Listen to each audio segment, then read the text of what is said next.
Hello students, very good evening to you. Now in biology में हमने पहला chapter शुरू कर दिया था. पहले इसका नाम था डाइवर्सिटी ऑफ ऑर्गेनिज्म, अब है सिस्टमैटिक्स एंड लिविंग ऑर्गेनिज्म. इसमें हम पहले टॉपिक पे आ गए हैं और पहले टॉपिक का नाम है अभी सिस्टमैटिक्स एंड टैक्सोनॉमी. आपको याद होगा बायोलॉजी के शुरुआती कुछ लेक्चर्स में मैंने आपको डिफरेंट टाइप्स ऑफ ब्रांचेस बताई थी बायोलॉजी की, अलग अलग, जिसको लॉजी लगा था. Taxonomy is also the one of the branch of biology. Biology की और एक ब्रांच है टैक्सोनॉमी. और टैक्सोनॉमी में हम किसका स्टडी करते हैं? तो टैक्सोनॉमी में हम सिस्टमैटिक्स का स्टडी करते हैं. The branch of biology which deals with the study of systematics. अब ये सिस्टमैटिक्स क्या है? What is the systematics? तो सिस्टमैटिक्स मैंने आपको बताया था कि पूरी दुनिया में different varieties of living organism present है.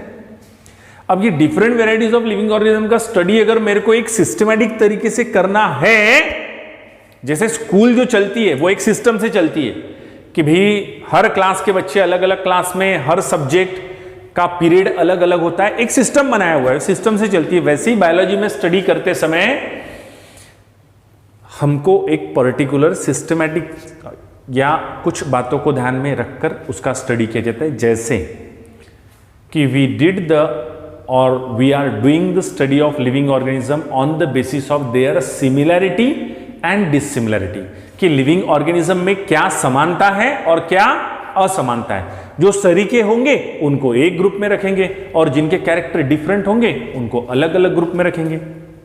So what is systematic? The scientific study of similarity and differences among all living organism. दुनिया में जितने भी लिविंग ऑर्गेनिज्म है सभी में जो सिमिलरिटी है वो और जो डिसिमिलरिटी है वो, उसका स्टडी किस लिए?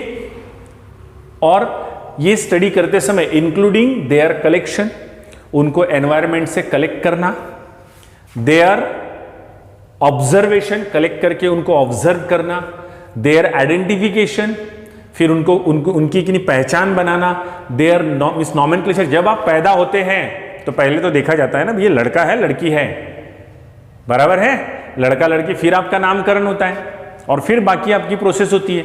वैसे ही दुनिया में कोई भी लिविंग ऑर्गेनिज्म है, सब, अब वो किसी का लड़का बेटा तो है नहीं, वो किसका लड़का बेटा है? वो पूरे एनवायरनमेंट का लड़का बेटा है. तो उस एनवायरनमेंट से उसको सबसे पहले कलेक्ट करना, कलेक्ट करने के बाद उसको ऑब्जर्व करना कि हाँ इसके कैरेक्टर किससे मिल रहे हैं, किससे मैच हो रहे हैं, वो देखना.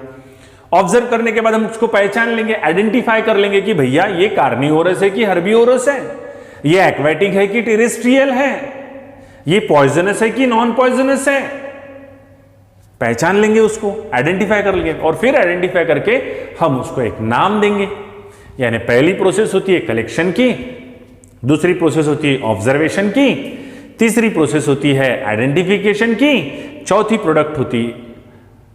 प्रोसेस होती है नॉमेनक्लेचर की, पांचवी प्रोसेस होती है क्लासिफिकेशन की, कि वो उसके कैरेक्टर जिससे मैच हो रहे उस ग्रुप में उसको क्लासिफाई कर देना और साथ ही साथ उसका डिस्क्रिप्शन लिख के भी कि भैया ये कब मिला था, फिर इसमें क्या कैरेक्टर है, क्या कैरेक्टर नहीं है, फिर ये एनवायरनमेंट के हिसाब से बेनिफिशियल है कि हार्मफुल है.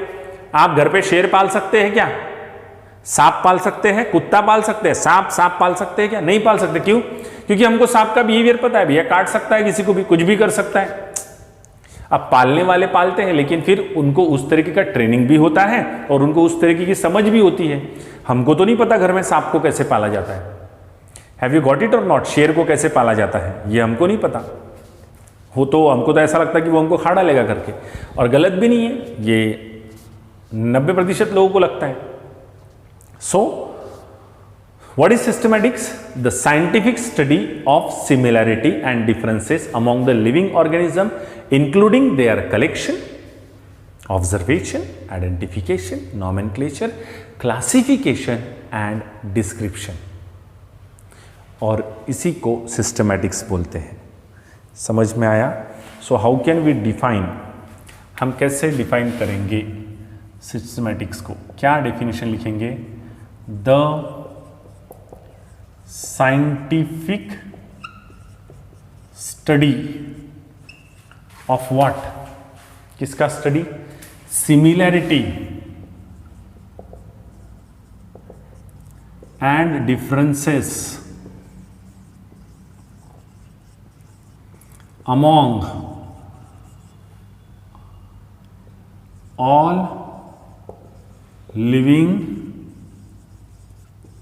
ऑर्गेनिज्म। सभी लिविंग ऑर्गेनिज्म में जो समानता है और जो डिफरेंसेस है among all living or the scientific study of similarity and differences among all living organism including क्या क्या करते हैं हम इसमें? including collection, ये important है, observation, collection, observations को collect करना, नेचर से observe करना, identification, उसकी पहचान करना, फिर उसको नाम देना, नॉमेनक्लेचर। बायोलॉजी में नामकरण संस्कार को नॉमेनक्लेचर कहते हैं। क्लासिफिकेशन एंड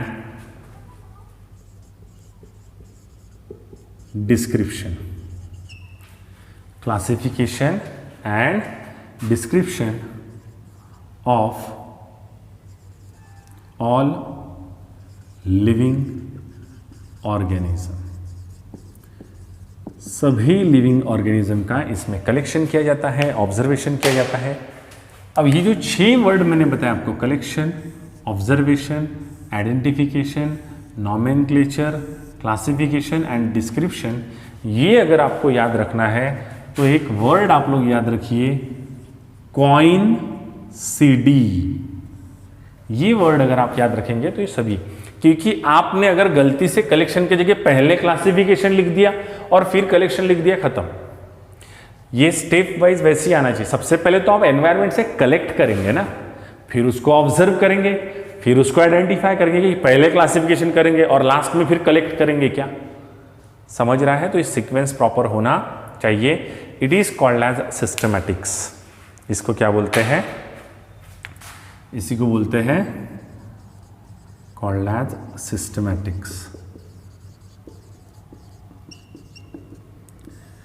और सिस्टमैटिक्स से एक नई ब्रांच ऑफ बायोलॉजी का इन्वेंशन हुआ और उस नई ब्रांच ऑफ बायोलॉजी का नाम था, बोलिए, टैक्सोनॉमी।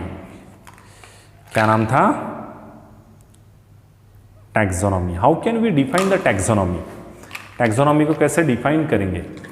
मिस टैक्सोनॉमी की डेफिनेशन मैं आपको 2 तरीके से लिख के देता हूं, ठीक है? ठीक है, देखिए,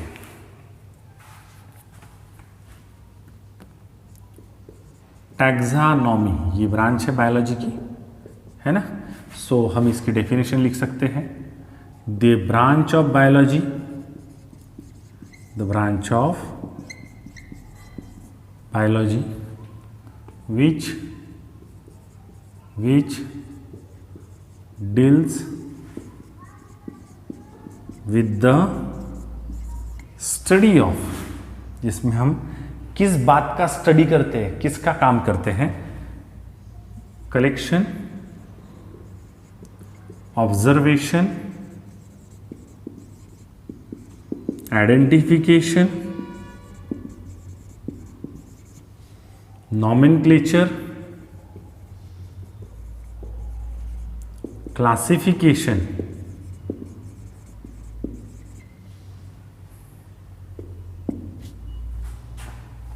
एंड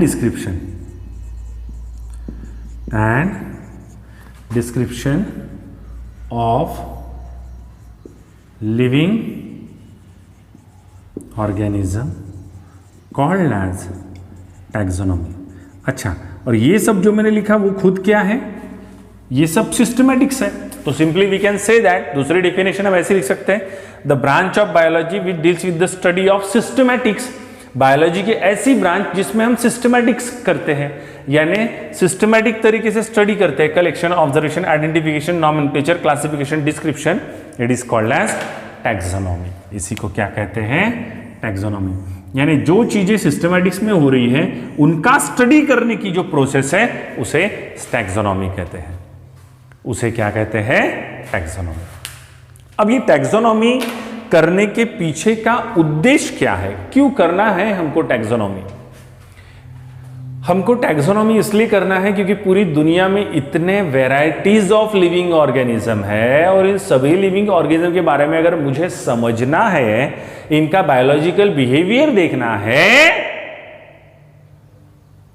तो भैया इनका प्रॉपर अरेंजमेंट होना जरूरी है। हमको पता होना चाहिए टेरेस्ट्रियल कौन से है, नॉन टेरेस्ट्रियल कौन से, एक्वाटिक कौन से, हवा में उड़ने वाले कौन से, पॉइजनस कौन से, नॉन पॉइजनस कौन से, बराबर है कि नहीं? कार्नियोरस कौन से, हर्बियोरस कौन से, पैरासिटिक कौन से, ये सब हमको पता होना चाहिए। तो what is the objectives of, next,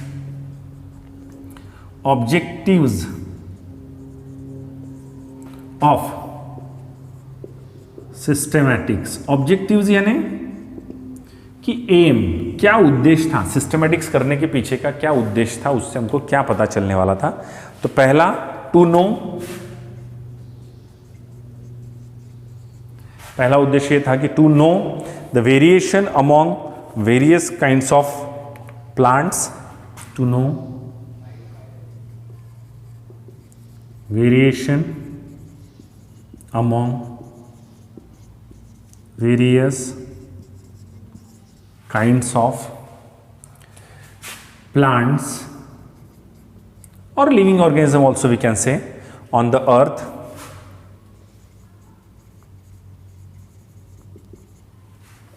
on the earth with their names, उनके नाम, उनको नाम देना सभी प्लांट्स को, with their names।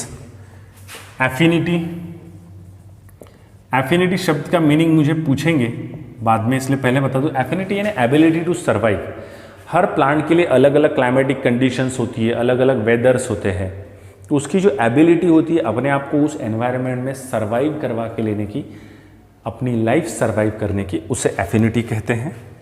Correct. Geographical distribution, geographical distribution में हम देखते हैं कि वो प्लांट्स कहाँ कहाँ फैले हैं।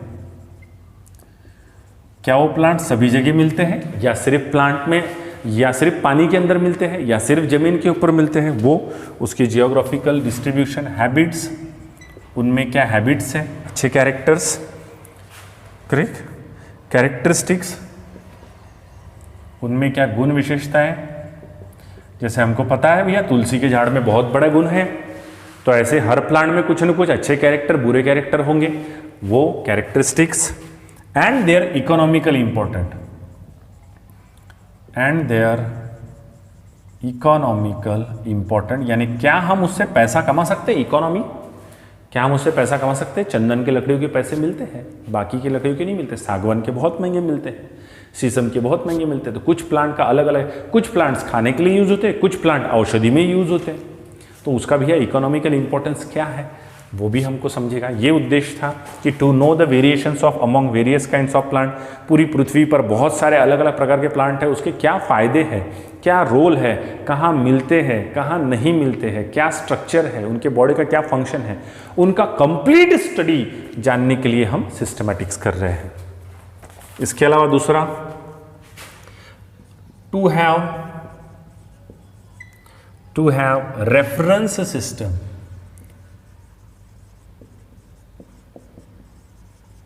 To have reference system for all organism, सभी ऑर्गेनिज्म के लिए रेफरेंस सिस्टम का काम करते हैं। विथ विच, कि जिस सिस्टम से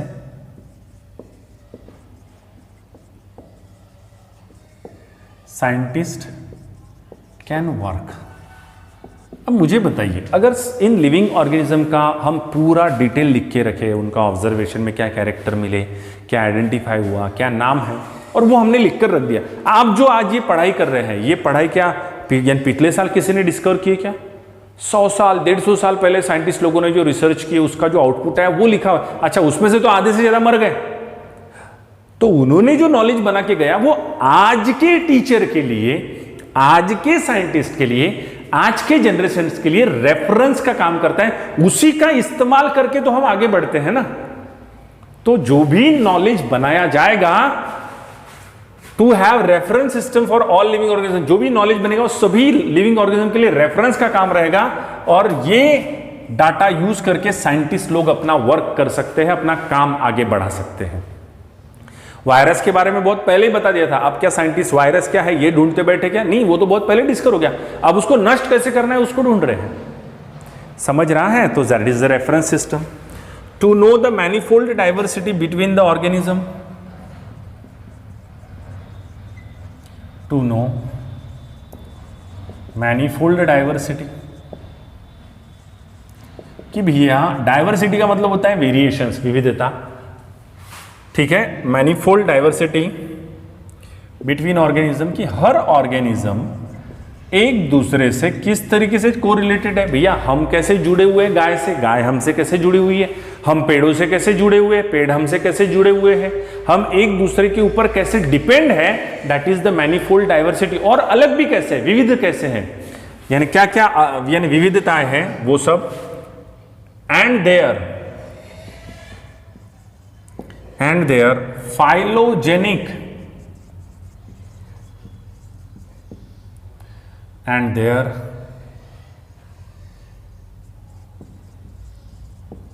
phylogenetic evolutionary